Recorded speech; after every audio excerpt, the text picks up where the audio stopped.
संगत नूं वाहिगुरू जी का खालसा वाहिगुरू जी की फतेह। श्री गुरु ग्रंथ साहिब दे अंग नंबर 385 ते उपरों एक पैरा छड़ के है। आसा महला पंजवां। एक बगीचा पेड़ घन करया, अमृत नाम तहाँ मैं फल।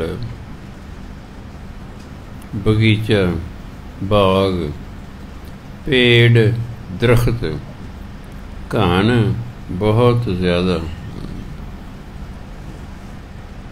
संसार नूं बगीचा कहा। संसार एक बगीचे की न्याई है। पेड़ घन करया जिस ते बहुत दरख्त हैं, भाव बहुत जीव जंतु हैं। अमृत नाम तहाँ मैं फल। उन्हां दे विच ही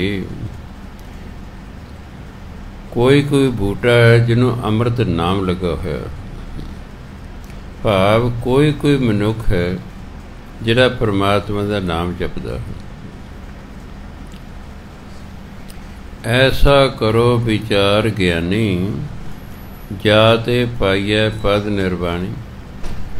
निर्वाण पदवी हुंदा है जिथे असी जाके इच्छा रहत हो जाते हैं। कोई इच्छा ही नहीं रहिंदी। आपां नूं ब्रह्म ज्ञान कहने हैं। जिहड़े जैनी अते बोधी ने इस नूं निर्वाण पदवी कहते। असी परमात्मा नूं कदों मिल सकते हाँ जदों साडी कोई इच्छा ही ना होवे, कोई संसारिक इच्छा ना होवे। असी फिर मरण तो बाद परमात्मा कोल ही जाते हैं, क्योंकि जिहड़ी इच्छा है ये दोबारा जन्म दिंदी है। चंगी है मंदी है, जिहो जी भी इच्छा है उह दे अनुसार जन्म लेना पैंदा है। जदों मनुख इच्छा रहत हो जाता है ਉਹਦਾ ਜੰਮਣ ਮਰਨ ਖਤਮ ਹੋ ਜਾਂਦਾ। ਉਹਨੂੰ ਕਹਿੰਦੇ ਨਿਰਵਾਣ ਪਦ। ਐਸਾ ਕਰੋ ਵਿਚਾਰ ਗਿਆਨੀ ਹੈ ਗਿਆਨੀ। ਕੋਈ ਇਹੋ ਜਿਹਾ ਵਿਚਾਰ ਕਰੋ ਜਾ ਤੇ ਪਾਈਏ ਪਦ ਨਿਰਵਾਣੀ, ਜਿਸ ਵਿਚਾਰ ਰਾਹੀਂ ਸਾਨੂੰ ਅਮਰ ਪਦਵੀ ਪ੍ਰਾਪਤ ਹੋ ਜਾਏ, ਸਾਨੂੰ ਮੁਕਤ ਅਵਸਥਾ ਪ੍ਰਾਪਤ ਹੋ ਜਾਏ। ਆਸ ਪਾਸ ਬਿਖੁਆ ਕੇ ਕੁੰਟਾ, बीच अमृत है भाई रे। आले दुआले बिखुआ विषय विकारां दे कुंटा कुंड। आले दुआले विषय विकारां दे कुंड हन। बीच अमृत है भाई रे। उन्हां च एक अमृत दा कुंड भी है। जिवें सारे पासे मोह दा पसारा है, पर कोई ना कोई साधु मोह तो निर्लेप हुंदा। इस तरह आले दुआले विषय विकारां दे कुंड ने, पर उन्हां दे विच अमृत दा कुंड भी है। आले दुआले दे लोग आम तौर ते विषय विकारां 'च फसे हुए हैं, पर उन्हां दे विच ही कोई ना कोई भजन बंदगी करन वाला है, कोई नाम जपन वाला है। रहाओ सिंचन हारे एक है माली। सारे दरख्तां नूं पानी लाउण वाला एक माली ही है। इत्थे माली है परमात्मा। भाव सारियां दी पालना पोषना परमात्मा करता है। खबर करत है पात पत डाली। हर एक पत्ते दी, हर एक टहनी दी डाली टहनी दी परमात्मा खबर रखता है। हर एक दा उसनूं पता है, हर एक दा ख्याल रखता है। सगल बनस्पत आन जड़ाई। जड़ाई मैंने लैके सजाती है। परमात्मा ने हर प्रकार की बनस्पति इस बगीचे दे विच सजा दी है। हर प्रकार के मनुख इस संसार च लैंदे ने, जीव जंतु लैंदे हैं। सगली फूली ने फल ना काई। सारिਆਂ ਨੂੰ कोई ना कोई फल लगा है, बिना फल दे कोई नहीं है। सिर्फ इन्ना कि कईयां नूं माया का फल लगा हुआ है, किसी नूं नाम का फल लगा, फल सब नूं लगा हुआ है। अमृत फल नाम जिन गुर ते पाया, जिन्हां नूं कहंदे अमृत नाम का फल गुरु तो प्राप्त हो गया। पर नाम की दात जिन्हां नूं गुरु तो प्राप्त हो गई, नानक दास तरी तिन माया, वो फिर इस माया तो तर जाते हैं, पाप माया के प्रभाव तो बचे रहते हैं। आसा महला पंजवां। राज लीला तेरा नाम बनाई। हे परमात्मा, तेरे नाम ने मेरे अंदर राजा वर्गियां मौजां करदियां ने। लीला मौजां, लीला भवन। राजा 365 राणी नाल ते मौज मेला करता सी, इसलिए ना ही रखता। तेरे नाम ने मेरे अंदर राजा वर्गी लीला बनाती है, राजा वर्गी मौज बनाती है। जोग बनया तेरा कीर्तन गाई। जदों तेरा कीर्तन किया, तेरी सिफत सलाह की, जोग बने। योग हुंदा जुड़ना, तेरे नाल मेरा जोड़ हो गया, मेल हो गया। नहीं तो परमात्मा तो असी अड अड हाँ, ਉਹਦੇ ਨਾਲ ਜੋੜ ਕਦੋਂ ਹੋਏਗਾ? ਜਿਵੇਂ ਕਹਿੰਦੇ ਭਗਤਾਂ ਤੈ ਸੰਸਾਰੀਆਂ ਜੋੜ ਕਦੇ ਨਾ ਆਇਆ। ਭਗਤਾਂ ਦਾ ਸੁਭਾਅ ਹੋਰ ਹੈ, ਸੰਸਾਰੀਆਂ ਦਾ ਹੋਰ ਹੈ, ਇਸ ਲਈ ਇਹਨਾਂ ਦਾ ਮੇਲ ਨਹੀਂ ਹੁੰਦਾ। ਇਸੇ ਤਰ੍ਹਾਂ ਹੀ ਅਸੀਂ ਅੱਡ ਹਾਂ, ਪਰਮਾਤਮਾ ਅੱਡ ਹੈ। ਜਦੋਂ ਅਸੀਂ ਉਹਦੀ ਸਿਫਤ ਸਲਾਹ ਕਰਦੇ ਹਾਂ, ਉਹਦਾ ਨਾਮ ਜਪਦੇ ਹਾਂ, ਫਿਰ ਸਾਡਾ ਉਹਦੇ ਨਾਲ ਜੋੜ ਹੋ ਜਾਂਦਾ। ਉਹਨੂੰ ਕਹਿੰਦੇ ਯੋਗ ਬਣਿਆ। ਸਰਬ ਸੁਖਾ ਬਣੇ ਤੇਰੇ ਉਲੈ, तेरे आसरे मैनू हुण सारे सुखां की प्राप्ति हो गई। भरम के परदे सतगुर खोले, गुरु ने मेरे अंदर भरमां दे परदे लाते। जिहड़ा भरम का परदा से कहते गुरु ने लाता है। जब भरम खत्म हो गया है, फिर सब पासे परमात्मा ही परमात्मा दिसता है। सुख ही सुख है, आनंद ही आनंद है।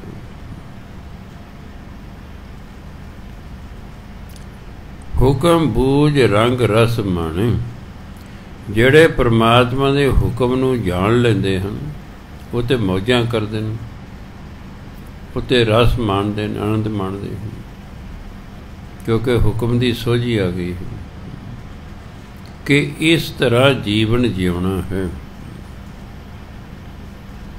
असल जदों साडा जीवन सही हो जाता, असीं वैसे सुखी हो जाते हैं।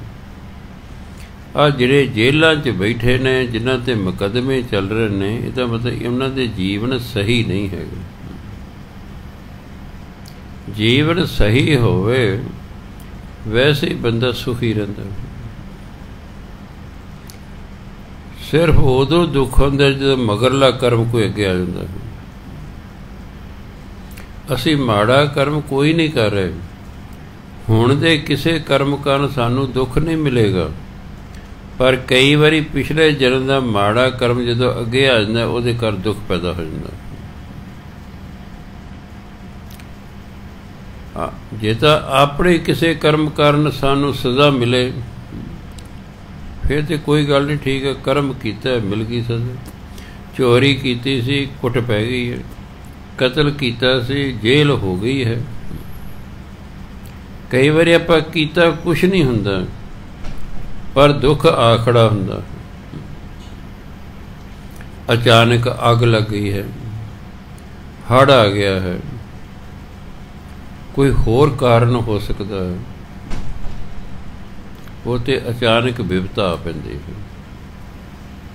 वो भी साडे किसी मगरले कर्म का भुगतान हो रहा हुंदा, कर्म का ही भुगतान हो रहा हुंदा, पर आपां नूं ना पता होण करके फिर आपां दुखी रहिंदे हां। इसलिए गुरु महाराज कहते हुक्म बूझ रंग रस माणे। परमात्मा के हुक्म नूं समझ के मनुख मौजा करता है। सतगुर सेवा महानिर्वाणे। गुरु की सेवा करके निर्वाण पदवी प्राप्त हो जाती है। जमन मरण तो रहत हो जाता है। जिन तू जाता सो गृहस्थ उदासी परवान। इनू गिरसत नहीं पढ़ना, ये हिंदी का शब्द है। गृहस्थ वाला कहता फलाना बंदा जी गृहस्थी है, जिहड़ा वह वरै बल बच्चों वाला उन्होंने कहते गृहस्थी। गृहस्थ जिन तू जाता सो गृहस्थ उदासी परवान। जिसने तैनू जान लिया वो घर च भावें है तां भी परवान। उदासी घर बार छड़ के चले गए तां भी परवान। क्यों? उन्हें परमात्मा नू जान लिया। इसलिए सिख धर्म चाहे तुहाडी मर्जी है गृहस्थी रह के नाम जपो, तुहाडी मर्जी है बेहंगम रह के नाम जपो। उद्देश है नाम जपना। इसलिए बहुत सारे साधुओं ने शादी नहीं कराई होंदी। सिख धर्म जो भी परवान है। कोई शादीशुदा संत महात्मा वो भी परवान है। कि परमात्मा की नज़रां च उही परवान हुंदा जिहड़ा नाम जपदा। भावें वो उदासी है तो भावें घर बार छड़ के बाहर चले गए। नाम रता सोई निर्वाण। जिहड़ा नाम च रंगिया गया वो इच्छा मुक्त हो जाता, वो इच्छा रहत हो जाता। क्योंकि प्रभ कै सिमरन तृष्णा बुझे। अंदरों तृष्णावां ही खत्म हो जाती। तृष्णा ही दुख का कारण है। हर इंसान के अंदर तृष्णा है। इस करके गुरु महाराज के नानक दुखिया सब संसार।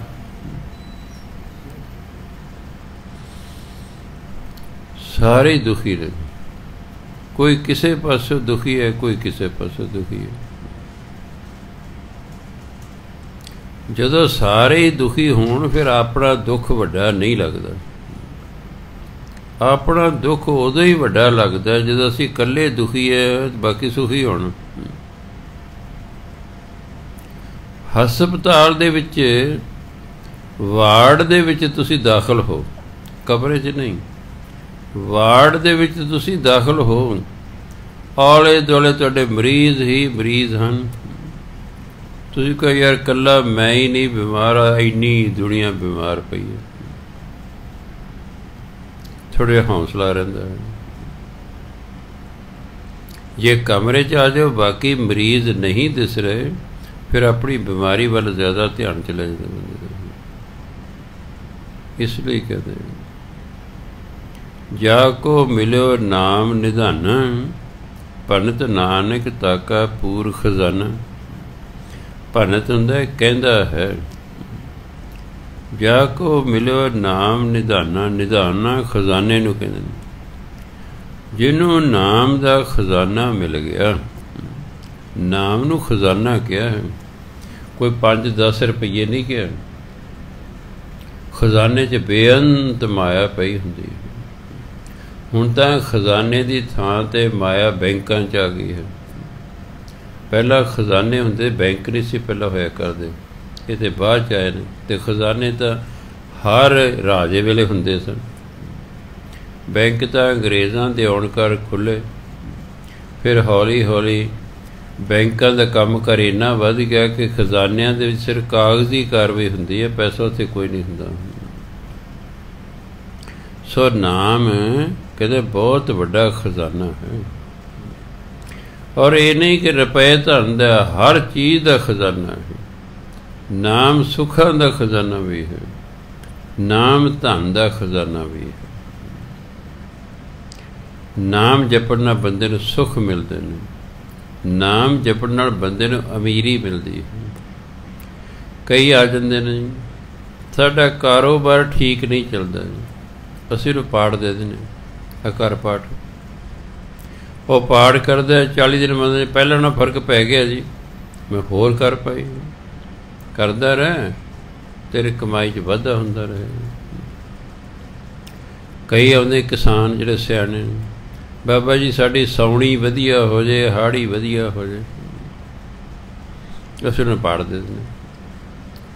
ਬਈ ਜੇ ਕਿਤੇ ਤੁਸੀਂ ਖੇਤ ਦੇ ਵਿੱਚ ਕੋਈ ਕਮਰਾ ਪਾਇਆ ਹੋਣਾ, ਆਮ ਤੌਰ 'ਤੇ ਟਿਊਬਵੈੱਲ ਲੱਗੇ ਹੁੰਦੇ ਨੇ ਖੇਤਾਂ 'ਚ, ਕਮਰਾ ਕੋਈ ਨਾ ਕੋਈ ਜ਼ਰੂਰ ਹੁੰਦਾ। ਵੀ ਜੇ ਤੁਸੀਂ ਖੇਤ ਵਿੱਚ ਬੈਠ ਕੇ ਪਾਠ ਕਰੋ ਤਾਂ ਉਹਦਾ ਜ਼ਿਆਦਾ ਫਸਲ ਨੂੰ ਫਲ ਮਿਲੇਗਾ। ਜੇ ਕਿਤੇ ਤੁਹਾਡੇ ਖੇਤ ਦੇ ਵਿੱਚ ਵੱਟਾਂ ਨੇ ਵਧੀਆ, ਜਿਸ ਤਰ੍ਹਾਂ ਤੁਸੀਂ ਤੁਰ ਸਕਦੇ ਹੋ, ਨਾਲੇ ਸੈਰ ਕਰੋ ਨਾਲੇ ਪਾਠ ਕਰਦੇ ਰਹੋ।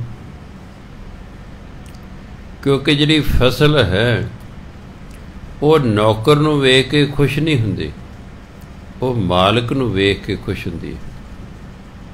ਤੁਹਾਡਾ ਬੱਚਾ ਹੈ, ਤੁਸੀਂ ਡਿਊਟੀ 'ਤੇ ਗਏ ਹੋ, ਮਗਰ ਨੌਕਰਾਣੀ ਨੂੰ ਸਾਂਭ ਗਏ ਹੋ, ਭਾਵੇਂ ਉਹ ਤੁਹਾਡੇ ਬੱਚੇ ਨੂੰ ਕਿੰਨੇ ਹੀ ਪਿਆਰ ਕਰੇ, ਕਿੰਨਾ ਵਧੀਆ ਕਿਉਂ ਨਾ ਰੱਖੇ, ਪਰ ਜਦੋਂ ਤੁਸੀਂ ਘਰ ਆਉਂਦੇ, ਬੱਚਾ ਇੱਕਦਮ ਤੁਹਾਡੇ ਵੱਲ ਨੂੰ ਜਾਂਦਾ ਹੈ। ਕਿਉਂ? ਤੁਸੀਂ ਮਾਲਕ ਹੋ। ਪਸ਼ੂ ਵੀ ਮਾਲਕ ਨੂੰ ਵੇਖ ਕੇ ਖੁਸ਼ ਹੁੰਦੇ ਨੇ, ਨੌਕਰ ਨੂੰ ਵੇਖ ਕੇ ਖੁਸ਼ ਨਹੀਂ ਹੁੰਦੇ। ਫਸਲ ਵੀ ਮਾਲਕ ਨੂੰ ਵੇਖ ਕੇ ਖੁਸ਼ ਹੁੰਦੀ ਹੈ। ਪਰ ਆਮ ਜੱਟਾਂ ਨੂੰ ਨਾ ਗਿਆਨ ਹੋਣ ਕਰਕੇ ਖੇਤਾਂ 'ਚ ਬੜਾ ਘੱਟ ਗੇੜੇ ਮਾਰਦੇ ਨੇ। ਭਜਨ ਬੰਦਗੀ ਦੇ ਕਿਹੜੇ ਜੱਟ ਨੇ ਕਰਨੀ, ਉਹ ਤਾਂ ਗੱਲ ਹੀ ਮੁੱਕ ਗਈ ਹੈ। ਜੇ ਕਿਤੇ ਖੇਤ 'ਚ ਬੈਠ ਕੇ ਪਾਠ ਕਰਨ, ਸੈਰ ਖੇਤ ਸੈਰ ਕਰਦੇ, ਜਿਹੜਾ ਹੈ ਸਿਮਰਨ ਕਰਨ ਜਾਂ ਮੂਲ ਮੰਤਰ ਦਾ ਪਾਠ ਕਰਨ, ਫਸਲ ਹਰ ਹਾਲਤ ਵਿੱਚ ਅੱਛੀ ਹੋਵੇਗੀ ਪਹਿਲਾਂ ਨਾਲ। ਸੋ ਇਸ ਲਈ ਗੁਰੂ ਮਹਾਰਾਜ ਕਹਿੰਦੇ ਇਹ ਪਰਮਾਤਮਾ ਦੇ ਨਾਮ ਦਾ ਖਜ਼ਾਨਾ ਹੈ। ਨਾਮ ਬਾਣੀ ਇੱਕੋ ਹੀ ਗੱਲ ਹੈ। ਬਾਣੀ ਪੜ੍ਹੀ ਜਾਓ ਤਾਂ ਵੀ ਸੁੱਖ ਆਨੰਦ ਹੈ। ਕਿਉਂਕਿ ਜਿਹੜੀ ਚੀਜ਼ ਤੁਸੀਂ ਚਾਹੁੰਦੇ ਹੋ, ਬਾਣੀ 'ਚ ਜਿਹੜੀ ਉਹ ਲਾਈਨ ਲਿਖੀ ਹੋਈ ਹੈ, ਉਸ ਲਾਈਨ ਨੂੰ ਵਾਰੀ ਵਾਰੀ ਉਹਦਾ ਜਾਪ ਕਰੀ ਜਾਓ। ਉਸ ਲਾਈਨ ਵਿੱਚ ਜੋ ਲਿਖਿਆ ਸਮਾਂ ਪਾ ਕੇ ਤੁਹਾਨੂੰ ਪ੍ਰਾਪਤ ਹੋ ਜਾਏਗਾ, ਪ੍ਰਾਪਤ ਹੋ ਜਾਏਗਾ। ਲਾਈਨ ਹੈ ਸਿਮਰੋ ਸਿਮਰ ਸਿਮਰ ਸੁਖ ਪਾਵੋ। ਇਹੀ ਕਰੀਓ, ਸਿਮਰੋ ਸਿਮਰ ਸਿਮਰ ਸੁਖ ਪਾਵੋ, ਸਿਮਰੋ ਸਿਮਰ ਸਿਮਰ ਸੁਖ ਪਾਵੋ, ਸਿਮਰੋ ਸਿਮਰ ਸਿਮਰ ਸੁਖ ਪਾਵੋ। ਦੇਖਣ ਨੂੰ ਹੈ ਵੀ ਸਿਮਰਨ ਕਰਨ ਨੂੰ ਕਿਹਾ ਤੇ ਤੂੰ ਇਸੇ ਲਾਈਨ ਨੂੰ ਪੜ੍ਹੀ ਜਾ, ਨਹੀਂ, ਉਸ ਲਾਈਨ ਦੇ ਨਾਲ ਹੀ ਤੁਹਾਨੂੰ ਪ੍ਰਾਪਤੀ ਹੋ ਜਾਏਗੀ। ਸੰਤ ਸੀਤਲ ਸਿੰਘ ਕਹਿੰਦੇ ਮੈਨੂੰ ਨਾਮ ਨਹੀਂ ਸੀ ਜਪਾਇਆ ਮਹਾਂਪੁਰਖਾਂ ਨੇ, ਮੈਨੂੰ ਉਹਨਾਂ ਨੇ ਸ਼ਬਦ ਦਿੱਤਾ ਸੀ। 2 ਸਾਲ ਦਿਨ ਰਾਤ ਉਸ ਤੋਂ ਮੇਰਾ ਜਾਪ ਕਰੋ, ਮੇਰੇ ਤੋਂ ਜਾਪ ਕਰੋ ਸ਼ਬਦ ਦਾ, ਅਤੇ ਮੈਨੂੰ ਪ੍ਰਾਪਤੀ ਹੋ ਗਈ। ਬਾਣੀ ਉਸ ਸ਼ਬਦ ਦੇ ਵਿੱਚ ਜੋ ਲਿਖਿਆ ਹੁੰਦਾ ਹੈ, ਉਹ ਸਮਾਂ ਪਾ ਕੇ ਉਹੀ ਕੁਛ ਪ੍ਰਾਪਤ ਹੋ ਜਾਂਦਾ। ਜਿਵੇਂ ਪ੍ਰਭ ਕੈ ਸਿਮਰਨ ਰਿੱਧ ਸਿੱਧ ਨੌ ਨਿਧ, ਪ੍ਰਭ ਕੈ ਸਿਮਰਨ ਗਿਆਨ ਧਿਆਨ ਤਤ ਬੁੱਧ। ਕੋਈ ਇਸੇ ਸ਼ਬਦ ਇਹਨੇ 2 ਲਾਈਨ ਦਾ ਜਾਪ ਕਰਦਾ ਰਹਿੰਦਾ, ਕਰਦਾ ਰਹਿੰਦਾ, ਕਰਦਾ ਰਹਿੰਦਾ। ਇਹਦੇ ਵਿੱਚ ਜੋ ਲਿਖਿਆ ਪ੍ਰਭ ਕੈ ਸਿਮਰਨ ਰਿੱਧ ਸਿੱਧ ਨੌ ਨਿਧ, ਪਰਮਾਤਮਾ ਦਾ ਸਿਮਰਨ ਕਰਨਾ ਰਿੱਧੀਆਂ ਸਿੱਧੀਆਂ 9 ਨਿਧੀਆਂ ਪ੍ਰਾਪਤ ਹੁੰਦੀਆਂ ਹਨ। ਭਾਵ ਧਨ ਦੌਲਤ ਪ੍ਰਾਪਤ ਹੁੰਦਾ ਹੈ ਅਤੇ ਆਤਮਿਕ ਸ਼ਕਤੀਆਂ ਪ੍ਰਾਪਤ ਹੁੰਦੀਆਂ। ਪ੍ਰਭ ਕੈ ਸਿਮਰਨ ਗਿਆਨ ਧਿਆਨ ਤਤ ਬੁੱਧ। ਸਿਮਰਨ ਕਰਨ ਰੱਬੀ ਗਿਆਨ ਪੈਦਾ ਹੋ ਜਾਂਦਾ, ਬੰਦਾ ਬ੍ਰਹਮ ਗਿਆਨੀ ਹੋ ਜਾਂਦਾ ਇਸੇ ਲਾਈਨ ਨਾਲ ਹੀ। ਮਤਲਬ ਤੇ ਕਮਾਈ ਕਰਨ ਤੋਂ ਹੈ, ਚਾਹੇ ਬਾਣੀ ਦੀ ਕਮਾਈ ਕਰ ਲਓ, ਚਾਹੇ ਗੁਰਮੰਤਰ ਦੀ ਕਮਾਈ ਕਰ ਲਓ, ਇਹ ਤੁਹਾਡੀ ਆਪਣੀ ਮਰਜ਼ੀ ਹੈ। ਇਹ ਮਨੁੱਖ ਦੀ ਰੁਚੀ ਹੁੰਦੀ ਹੈ। ਜੇ ਪਿਛਲੇ ਜਨਮ 'ਚ ਜ਼ਿਆਦਾ ਬਾਣੀ ਪੜ੍ਹਦਾ ਰਿਹਾ, ਐਤਕੀ ਉਹਨੂੰ ਬਾਣੀ ਚੰਗੀ ਲੱਗੇਗੀ, ਸਿਮਰਨ ਨਹੀਂ ਚੰਗਾ ਲੱਗੇਗਾ। ਜਿਹੜਾ ਪਿਛਲੇ ਜਨਮ 'ਚ ਜ਼ਿਆਦਾ ਸਿਮਰਨ ਕਰਦਾ ਰਿਹਾ, ਉਹਨੂੰ ਇਸ ਜਨਮ ਸਿਮਰਨ ਚੰਗਾ ਲੱਗੇਗਾ, ਬਾਣੀ ਇੰਨੀ ਚੰਗੀ ਨਹੀਂ ਲੱਗੇਗੀ। ਪਰ ਧੁਰ ਕੀ ਬਾਣੀ ਆਈ ਹੈ, ਇਹ ਰੱਬੀ ਬਾਣੀ ਹੈ, ਇਹ ਬੇਅੰਤ ਸ਼ਕਤੀਆਂ ਦੀ ਮਾਲਕ ਹੈ। 17 ਸਾਲ ਹੋ ਗਏ ਮੈਨੂੰ ਤਜਰਬੇ ਕਰਦਿਆਂ। ਕਿੰਨੇ ਹੀ 17 ਸਾਲਾਂ 'ਚ ਲੋਕ ਆਏ ਜਿਨ੍ਹਾਂ ਦੇ ਦੁੱਖ ਤਕਲੀਫਾਂ ਪ੍ਰੋਬਲਮਾਂ ਦੂਰ ਹੋਈਆਂ ਬਾਣੀ ਨਾਲ। फिर अगला कहता अजे एक ने 5 दिन ही जाप किया सी, ਉਹਦਾ ਕੰਮ ਹੋ ਗਿਆ। ਕਹਿੰਦਾ ਕਮਾਲ ਹੈ ਜੀ, ਬਾਣੀ 'ਚ ਇੰਨੀ ਤਾਕਤ ਹੈ। ਕਹਿੰਦਾ ਮੈਂ ਤਾਂ ਹੁਣ ਪੜ੍ਹਦੇ ਹੀ ਰਹਿਣਾ। ਹੁਣ ਮਹਾਨਤਾ ਦਾ ਪਤਾ ਲੱਗ ਗਿਆ ਵੀ ਬਾਣੀ ਕੋਈ ਛੋਟੀ ਮੋਟੀ ਚੀਜ਼ ਨਹੀਂ, ਇਹ ਰੱਬੀ ਬਾਣੀ ਹੈ, ਗੁਰੂ ਮਹਾਰਾਜ ਦੇ ਮੁਖਾਰ ਬਿਨ ਤੋਂ ਸੰਸਾਰ 'ਚ ਆਈ ਹੋਈ ਹੈ। ਜੇ ਨਿਰੇ ਸਿਮਰਨ ਦੀ ਲੋੜ ਹੁੰਦੀ, ਗੁਰੂ ਮਹਾਰਾਜ ਐਡਾ ਵੱਡਾ ਗ੍ਰੰਥ ਲਿਖਣ ਦੀ ਲੋੜ ਹੀ ਨਹੀਂ ਸੀ। ਉਹ ਵੈਸੇ ਹੀ 5-7 ਗੱਲਾਂ ਕਹਿੰਦੇ ਕਿ ਭਾਈ ਨਾਮ ਜਪਿਆ ਕਰੋ, ਠੀਕ ਹੈ, ਫਿਰ ਤੁਸੀਂ 10 ਨੌਂ ਦੀ ਕਿਰਤ ਕਰਿਆ ਕਰੋ, ਆਪਣਾ ਚਾਲ ਚੱਲਣ ਉੱਚਾ ਰੱਖੋ, ਕਿਹਦੀ ਭਾਈ ਨਿੰਦਿਆ ਨਾ ਕਰੋ, ਕੋਈ ਨਸ਼ਾ ਨਾ ਕਰੋ, ਸੇਵਾ ਕਰੋ। ਇਹ ਜੇ 5-7 ਗੱਲਾਂ ਕਹਿੰਦੇ, ਨਿਬੜਿਆ ਸੀ ਕੰਮ। ਇੱਕ ਲਾਈਨ ਹੀ ਆਪਾਂ ਨੂੰ ਯਾਦ ਕਰਨੀ ਪੈਣੀ ਨਹੀਂ। ਆਖਰਕਾਰ ਸਾਰੇ ਭਗਤਾਂ ਨੇ ਬਾਣੀ ਲਿਖੀ ਹੈ, ਗੁਰੂਆਂ ਨੇ ਬਾਣੀ ਲਿਖੀ ਹੈ, ਫਿਰ ਗੁਰੂ ਗ੍ਰੰਥ ਸਾਹਿਬ ਤਿਆਰ ਕੀਤਾ ਹੈ ਕਿ ਮਨੁੱਖ ਨੇ ਸਦਾ ਨਹੀਂ ਰਹਿਣਾ, ਚਾਹੇ ਅਵਤਾਰ ਬਣ ਕੇ ਆਇਆ, ਚਾਹੇ ਕੋਈ ਬਣ ਕੇ ਆਇਆ, ਇਹ ਤੋਂ ਇੱਕ ਦਿਨ ਜਾਣਾ ਹੀ ਜਾਣਾ ਹੈ। ਇਸ ਖਿਆਲ ਨੂੰ ਰੱਖ ਕੇ ਪੰਚਮ ਪਾਤਸ਼ਾਹ ਨੇ ਗੁਰੂ ਗ੍ਰੰਥ ਸਾਹਿਬ ਤਿਆਰ ਕੀਤਾ। ਦਸਮ ਪਾਤਸ਼ਾਹ ਨੇ ਉਦੋਂ ਵੀ ਵੱਡੀ ਕਿਰਪਾ ਕਰਤੀ ਕਿ ਉਹਨਾਂ ਨੇ ਗੁਰੂ ਗ੍ਰੰਥ ਸਾਹਿਬ ਨੂੰ ਗੁਰੂ ਦਾ ਦਰਜਾ ਦਿੱਤਾ, ਕਿਉਂਕਿ ਪਰਮਾਤਮਾ ਗੁਰੂ ਰਾਹੀਂ ਮਿਲਦਾ ਹੈ, ਬਾਣੀ ਵੀ ਗੁਰੂ ਹੈ। ਜਦੋਂ ਬਾਣੀ ਨੂੰ ਗੁਰੂ ਦਾ ਦਰਜਾ ਦਿੱਤਾ ਹੈ ਵੀ ਭਾਈ ਬਾਣੀ ਗੁਰੂ ਹੈ ਬਾਣੀ, ਅਤੇ ਗੁਰੂ ਰਾਹੀਂ ਪਰਮਾਤਮਾ ਨੇ ਮਿਲਣਾ, ਸਿੱਧਾ ਮਿਲਦਾ ਨਹੀਂ। ਅਤੇ ਬਾਣੀ ਵੀ ਗੁਰੂ ਹੋਣ ਕਰਕੇ ਬਾਣੀ ਪੜ੍ਹਦੇ ਜੋ, ਇਹਦੇ ਰਾਹੀਂ ਵੀ ਪਰਮਾਤਮਾ ਮਿਲ ਜਾਏਗਾ। ਸੋ ਮਨ 'ਚ ਕੋਈ ਸ਼ੰਕਾ ਨਹੀਂ ਲਿਆਉਣਾ। ਕਥਾਕਾਰਾਂ ਨੇ ਤਾਂ ਆਪਣੇ ਵਿਚਾਰ ਪ੍ਰਗਟ ਕਰਦੇ ਰਹਿਣਾ। ਜਿਹੜਾ ਸਿਮਰਨ ਦਾ ਸ਼ੌਕੀਨ ਹੈ ਉਹ ਕਹੇਗਾ ਭਾਈ ਸਿਮਰਨ ਕਰਿਆ ਕਰੋ, ਬਾਣੀ 'ਚ ਵਾਰੀ ਵਾਰੀ ਸਿਮਰਨ ਕਰਨ ਦੀ ਤਾਕੀਦ ਹੈ, ਇਹ 'ਚ ਕੋਈ ਸ਼ੱਕ ਨਹੀਂ। ਜਿਹਨੂੰ ਬਾਣੀ ਰਾਹੀਂ ਕੁਝ ਪ੍ਰਾਪਤ ਹੋ ਗਿਆ ਹੈ ਉਹ ਕਹਿੰਦਾ ਭਾਈ ਬਾਣੀ ਪੜ੍ਹਿਆ ਕਰੋ। ਸੰਤ ਸੀਤਲ ਸਿੰਘ, ਮੈਂ 9 ਸਾਲ ਉਹਨਾਂ ਨਾਲ ਮੇਰਾ ਸੰਬੰਧ ਰਿਹਾ, ਉਹਨਾਂ ਕਿਸੇ ਨੂੰ ਨਹੀਂ ਕਿਹਾ ਤੁਸੀਂ ਸਿਮਰਨ ਕਰਿਆ ਕਰ। ਉਹ ਸ਼ਬਦ ਦੇ ਦਿੰਦੇ ਸੀ, ਇਸ ਸ਼ਬਦ ਦਾ ਭਾਈ ਜਾਪ ਕਰ 40 ਦਿਨ, ਜਿਵੇਂ ਚਲੀਹਾ ਕਰੀਦਾ, ਇਹਦਾ ਚਲੀਹਾ ਕਰ। ਉਹ ਸ਼ਬਦ ਦਿੰਦੇ ਹੁੰਦੇ ਸਨ। ਉਹ ਤਾਂ ਇੰਨਾ ਹੈ ਕਿ ਉਹ ਕਹਿੰਦੇ ਵੀ ਸਾਡੇ ਨਾਲ 108 ਨੇ ਸਾਡੇ, ਜਿਹਨਾਂ ਨੂੰ ਮੈਂ ਸ਼ਬਦ ਦੇਣਾ ਹੈ।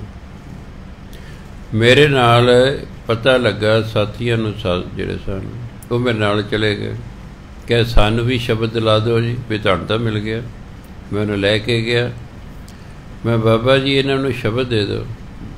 ਕਹਿੰਦੇ ਭਿੰਡਰ ਸਾਹਿਬ ਤੁਸੀਂ ਸਾਡੀ ਮਾਲਾ ਦੇ ਮਣਕੇ ਹੋ, ਇਸ ਲਈ ਅਸੀਂ ਤੁਹਾਨੂੰ ਸ਼ਬਦ ਦਿੱਤਾ ਹੈ। ਇਹ ਸਾਡੀ ਮਾਲਾ ਦੇ ਮਣਕੇ ਨਹੀਂ ਹਨ, ਇਸ ਲਈ ਅਸੀਂ ਇਹਨਾਂ ਨੂੰ ਸ਼ਬਦ ਨਹੀਂ ਦੇ ਸਕਦੇ। ਤੁਹਾਨੂੰ ਸਾਡੇ ਤੋਂ ਪ੍ਰਾਪਤੀ ਹੋਵੇਗੀ, ਇਹਨਾਂ ਨੂੰ ਤੁਹਾਡੇ ਸਥਾਨ ਤੋਂ ਪ੍ਰਾਪਤੀ ਹੋਵੇਗੀ। ਬਾਕੀ ਆਉਣਾ ਹੈ ਬੜੀ ਖੁਸ਼ੀ ਨਾਲ ਆ ਜਾਣਾ। ਉਂਝ ਕੌਣ ਜਾਂਦਾ ਕਿਤੇ, ਹਰ ਇੱਕ ਬੰਦਾ ਉਮੀਦ ਲੈ ਕੇ ਜਾਂਦਾ ਹੈ। ਉਹੀ ਮੈਂ ਮਹਾਂਪੁਰਖ ਦੇਖੇ ਜਿਹੜੇ ਬਿਲਕੁਲ ਸਾਫ਼ ਕਹਿ ਦਿੰਦੇ ਸਨ। ਇੱਕ ਹੋਰ ਬੰਦਾ ਮੇਰੇ ਸਾਹਮਣੇ ਆਇਆ, ਉੱਚੀ ਅਵਸਥਾ ਦਾ ਮਾਲਕ ਸੀ, ਉਹ ਵੀ ਕਹਿੰਦਾ ਮੈਨੂੰ ਸ਼ਬਦ ਦੇ ਦਿਓ। ਕਹਿੰਦਾ ਦੇਖੋ ਤੁਹਾਡੇ ਪਿਛਲੇ ਜਨਮ ਦਾ ਸੰਬੰਧ ਸੰਤ ਈਸ਼ਰ ਸਿੰਘ ਮਹਾਰਾਜ ਨਾਲ ਹੈ, ਤੁਹਾਨੂੰ ਉੱਥੋਂ ਹੀ ਬਖਸ਼ਿਸ਼ ਹੋਵੇਗੀ, ਸਾਡੇ ਤੋਂ ਤੁਹਾਨੂੰ ਬਖਸ਼ਿਸ਼ ਨਹੀਂ ਹੋਵੇਗੀ। ਹਾਂ ਤੁਹਾਡੇ ਪੁੱਤਰਾਂ ਨੂੰ ਸਾਡੇ ਤੋਂ ਬਖਸ਼ਿਸ਼ ਹੋਵੇਗੀ। ਸਾਫ਼ ਕਹਿਤਾ ਉਹਨਾਂ ਨੂੰ। ਇੱਕੋ ਹੀ ਮੈਂ ਸਾਧੂ ਵੇਖਿਆ ਜਿਹੜਾ ਸਾਫ਼ ਕਹਿੰਦਾ ਕਿ ਭਾਈ ਸਾਡੇ ਤੋਂ ਤੁਹਾਨੂੰ ਨਹੀਂ ਹੋਣਾ, ਤੁਸੀਂ ਫਲਾਣੇ ਕੋਲੇ ਜਾਓ। ਸੋ ਮੈਂ ਦੱਸਣ ਦਾ ਮੇਰਾ ਮਤਲਬ ਇਹ ਹੈ ਕਿ ਜਦ ਤੁਸੀਂ ਪੜ੍ਹਦੇ ਰਹਿੰਦੇ ਹੋ, ਸੁਣਦੇ ਰਹਿੰਦੇ ਹੋ, ਤਾਂ ਕਈ ਵਾਰੀ ਮਨ 'ਚ ਆਉਂਦਾ ਅਸੀਂ ਸਿਮਰਨ ਕਰੀਏ ਕਿ ਬਾਣੀ ਪੜ੍ਹੀਏ। ਇਹ ਨਹੀਂ ਮਨ 'ਚ ਲਿਆਉਣਾ, ਤੁਹਾਡੀ ਆਪਣੀ ਮਰਜ਼ੀ ਹੈ। ਦੋਨੋਂ ਹੀ ਇੱਕੋ ਜਿਹੇ ਤਾਕਤਵਰ ਨੇ। ਇਹ ਨਹੀਂ ਕਿ ਹਾਂ ਜੀ ਇੱਕ 'ਚ ਤਾਕਤ ਜ਼ਿਆਦਾ ਅਤੇ ਦੂਜੇ ਘੱਟ ਹੈ। ਬਾਣੀ ਰਾਹੀਂ ਵੀ ਤੁਹਾਨੂੰ ਪਰਮਾਤਮਾ ਮਿਲ ਸਕਦਾ ਹੈ, ਸਿਮਰਨ ਰਾਹੀਂ ਵੀ ਤੁਹਾਨੂੰ ਪਰਮਾਤਮਾ ਮਿਲ ਸਕਦਾ ਹੈ। ਸੋ ਗੁਰੂ ਕਿਸੇ ਨੂੰ ਕੀਰਤਨ ਕਰਨਾ ਆਉਂਦਾ ਹੈ, ਉਹ ਕੀਰਤਨ ਰਾਹੀਂ ਵੀ ਉਹਨੂੰ ਪਰਮਾਤਮਾ ਮਿਲ ਸਕਦਾ ਹੈ। ਸਿਰਫ ਇੰਨਾ ਕਿ ਪਰਮਾਤਮਾ ਲਈ ਕੀਰਤਨ ਕਰਨਾ, ਪੈਸੇ ਲਈ ਨਹੀਂ ਕਰਨਾ। ਤਾਨਸੈਨ ਅਕਬਰ ਦਾ ਜਿਹੜਾ ਸੀ ਗਵਈਆ ਸੀ। ਇੱਕ ਦਿਨ ਦਰਬਾਰ ਲੱਗਾ ਹੈ। ਅਕਬਰ ਤਾਨਸੈਨ ਨੂੰ ਕਹਿੰਦਾ ਵੀ ਤੂੰ ਇੰਨਾ ਸੋਹਣਾ ਗਾਉਣਾ, ਜਿਸ ਤੋਂ ਤੂੰ ਸਿੱਖਿਆ ਤੇਰਾ ਗੁਰੂ ਕੌਣ ਹੈ? ਕਹਿੰਦੇ ਮੇਰਾ ਗੁਰੂ ਹੈ ਹਰੀਦਾਸ। ਕਹਿੰਦੇ ਇੱਕ ਦਿਨ ਉਸ ਨੂੰ ਲੈ ਕੇ ਆ ਯਾਰ, ਉਸ ਤੋਂ ਸੁਣੀ ਰਾਗ। ਉਹ ਕਹਿੰਦਾ ਨਾ ਜੀ, ਉਹ ਕਿਸੇ ਰਾਜੇ ਮਹਾਰਾਜੇ ਦੇ ਨਹੀਂ ਆਉਂਦੇ ਹੈਗੇ, ਉਹ ਤਾਂ ਜੰਗਲ 'ਚ ਝੌਂਪੜੀ ਪਾ ਕੇ ਰਹਿੰਦੇ ਨੇ। ਉਹਨਾਂ ਦਾ ਜਦੋਂ ਮਨ ਕਰਦਾ ਉਦੋਂ ਉਹ ਗਾਉਂਦੇ ਨੇ, ਕਿਸੇ ਦੇ ਕਹਿਣ ਨਾਲ ਨਹੀਂ ਗਾਉਂਦੇ। ਅਕਬਰ ਕਹਿੰਦਾ ਚੰਗਾ, ਫਿਰ ਉੱਥੇ ਮਿਲ ਲੈਂਦੇ ਆਪਾਂ ਉਹਨਾਂ ਨੂੰ। ਉਹ ਕਹਿੰਦਾ ਜੀ ਜੇ ਉੱਥੇ ਚਲੇ ਗਏ ਉਹਨਾਂ ਗਾਉਣਾ ਨਹੀਂ ਹੈ। ਕਹਿੰਦੇ ਜੀ ਫਿਰ? ਕਹਿੰਦੇ ਆਪਾਂ ਨੂੰ ਉਹਨਾਂ ਦੀ ਝੌਂਪੜੀ ਦੇ ਕੋਲ ਜਾ ਕੇ ਬਹਿਣਾ ਪੈਣਾ। ਉਹਨਾਂ ਅੰਮ੍ਰਿਤ ਵੇਲੇ ਉੱਠਣਾ, ਇਸ਼ਨਾਨ ਕਰਕੇ ਫਿਰ ਉਹਨਾਂ ਆਪਣੇ ਸਾਜ਼ ਚੱਕਣੇ ਨੇ ਤੇ ਫਿਰ ਉਹਨਾਂ ਨੇ ਗਾਉਣਾ। ਪਰ ਉਹਨਾਂ ਨੂੰ ਪਤਾ ਨਹੀਂ ਲੱਗਣਾ ਚਾਹੀਦਾ ਕਿ ਮੈਨੂੰ ਕੋਈ ਸੁਣ ਰਿਹਾ ਹੈ। ਚਲੋ ਜੀ, ਰਾਤ ਨੂੰ ਰਥ ਤਿਆਰ ਕੀਤਾ। ਬੀਰਬਲ ਤੇ ਅਕਬਰ ਚੱਲ ਪਏ। ਬੀਰਬਲ ਨੇ ਸੋਚਿਆ ਵੀ ਇੱਥੋਂ ਰਥ ਦੀ ਆਵਾਜ਼ ਅੱਗੇ ਜਾ ਸਕਦੀ ਹੈ ਕੁਟੀਆ ਤੱਕ। ਉਹਨੇ ਉੱਥੇ ਰੋਕਤਾ। ਪੈਦਲ ਕੁਟੀਆ ਦੇ ਕੋਲ ਚਲੇ ਗਏ ਜਿੱਥੋਂ ਆਵਾਜ਼ ਸੁਣ ਸਕਦੀ। ਦਰਖਤ 'ਤੇ ਔਰ ਝਾੜੀਆਂ ਦੇ ਓਲੇ ਬਹਿ ਗਏ ਦੋਨੋਂ। ਗੁਰੂ ਹਰੀਦਾਸ ਉੱਠੇ, ਇਸ਼ਨਾਨ ਕੀਤਾ ਹੈ, ਆਪਣੇ ਸਾਜ਼ ਲਏ। ਜਦੋਂ ਵਜਾਉਣੇ ਸ਼ੁਰੂ ਕੀਤੇ ਨਾ, ਅਕਬਰ ਦੀ ਅੱਖਾਂ 'ਚੋਂ ਹੰਝੂ ਵਗੀ ਜਾਂਦੇ ਨੇ, ਵਗੀ ਜਾਂਦੇ ਨੇ। ਇੰਨਾ ਵੈਰਾਗ ਆ ਗਿਆ ਹੈ। ਔਰ ਰੋਂਦਿਆਂ ਰੋਂਦਿਆਂ ਅਕਬਰ ਨੇ ਇਸ਼ਾਰਾ ਕੀਤਾ, ਚੱਲ ਚੱਲੀਏ, ਤੇ ਵਾਪਸ ਆ ਗਏ। ਅਗਲੇ ਦਿਨ ਸਭਾ ਲੱਗੀ। ਕਹਿੰਦੇ ਵੀ ਤਾਨਸੈਨ, ਤੂੰ ਆਪਣੇ ਗੁਰੂ ਵਰਗਾ ਕਿਉਂ ਨਹੀਂ ਗਾਉਂਦਾ? ਕਹਿੰਦੇ ਜੀ ਸੱਚੀ ਗੱਲ ਪੁੱਛਦੇ ਹੋ? ਕਹਿੰਦੇ ਹਾਂ। ਕਹਿੰਦੇ ਜੀ ਮੈਂ ਪੈਸਿਆਂ ਦੀ ਖਾਤਰ ਗਾਉਣਾ, ਤੁਸੀਂ ਮੈਨੂੰ ਪੈਸੇ ਦਿੰਦੇ ਹੋ। ਮੈਂ ਪੈਸਿਆਂ ਦੀ ਖਾਤਰ ਗਾਉਣਾ, ਮੇਰਾ ਗੁਰੂ ਰੱਬ ਦੀ ਖਾਤਰ ਗਾਉਂਦਾ ਹੈ, ਇਸ ਲਈ ਮੈਂ ਉਹਦਾ ਮੁਕਾਬਲਾ ਨਹੀਂ ਕਰ ਸਕਦਾ। ਜਦੋਂ ਅਸੀਂ ਬਾਣੀ ਪਰਮਾਤਮਾ ਲਈ ਪੜ੍ਹਾਂਗੇ, ਸਿੱਧੀ ਹੋਈ ਪ੍ਰਵਾਨ ਹੈ। ਸਿਮਰਨ ਪਰਮਾਤਮਾ ਲਈ ਕਰਾਂਗੇ, ਸਿੱਧਾ ਹੀ ਪ੍ਰਵਾਨ ਹੈ। ਅਤੇ ਜੇ ਭਈ ਆਪਾਂ ਨੇ ਕਿਸੇ ਕੰਮ ਧੰਦੇ ਲਈ ਕੀਤਾ ਹੈ ਤਾਂ ਫਿਰ ਉੱਥੇ ਹੀ ਲੱਗ ਜਾਣਾ ਹੈ। ਸੋ ਬਾਣੀ ਪੜ੍ਹੋ, ਚਾਹੇ ਨਾਮ ਜਪੋ। ਕੁਝ ਸਮਾਂ ਜ਼ਰੂਰ ਪਰਮਾਤਮਾ ਦੇ ਨਿਮਿਤ ਬਾਣੀ ਪੜ੍ਹਨੀ ਚਾਹੀਦੀ ਹੈ, ਪਰਮਾਤਮਾ ਦੇ ਨਿਮਿਤ ਸਿਮਰਨ ਕਰਨਾ ਚਾਹੀਦਾ। ਇਹ ਨਾ ਹੋ ਕਿ ਸਾਰੀ ਬਾਣੀ ਅਤੇ ਸਾਰੇ ਸਿਮਰਨ ਦੇ ਬਦਲੇ ਸੰਸਾਰ ਦੀ ਕੋਈ ਮੰਗ ਮੰਨਦੇ ਰਹੋ, ਫਿਰ ਤਾਂ ਸਾਡੀ ਝੋਲੀ ਖਾਲੀ ਰਹੇਗੀ, ਸਾਡੇ ਕੋਲ ਨਾਮ ਧਨ ਨਹੀਂ ਹੋਵੇਗਾ। ਅਤੇ ਜੇ ਨਾਮ ਧਨ ਨਾ ਹੋਇਆ ਤਾਂ ਜਮਦੂਤਾਂ ਦੇ ਵੱਸ ਅਸੀਂ ਪੈ ਜਾਣਾ ਹੈ। ਇਸ ਲਈ ਹਰ ਰੋਜ਼ ਕੁਝ ਸਮਾਂ ਨਾਮ ਧਨ ਇਕੱਠਾ ਕਰੀਦਾ ਹੈ। ਸੋ ਗੁਰੂ ਮਹਾਰਾਜ ਕਹਿੰਦੇ,